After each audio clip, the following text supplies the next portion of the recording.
আজ এখন মোটামুটি 8:30-র মতো আমি আর দীপন একটু বেরোচ্ছি। পূর্ণিমা লেগে গেছে, একটু সব ঠাকুরের জন্য একটু কালার নিয়ে আসবো, রং নিয়ে আসবো, একটু ফুল যদি পাই ফুল নিয়ে আসবো, আর একটু মিষ্টি নিয়ে আসবো, কারণ কালকে সকালে ঘুম থেকে উঠে পুজো টুজো দেওয়ার ব্যাপার আছে। কারণ কি বুলটির নেই তো, সকাল রাতে রাতে সব কিছু করে রাখি, রান্নাবান্না সেরে আবার যাওয়া ইম্পসিবল।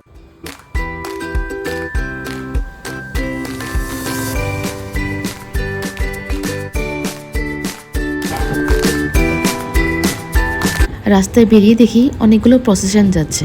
তখন জানতে পারলাম যে জগন্নাথ বাড়ি থেকে অনেক প্রসেশন বেরিয়েছে ওখান থেকে। অনেকক্ষণ ধরে ওখানে বিকেল পর্যন্ত কীর্তন চলেছে, তারপরে 8:30টার দিকে ওখান থেকেই প্রসেশন বেরিয়েছে।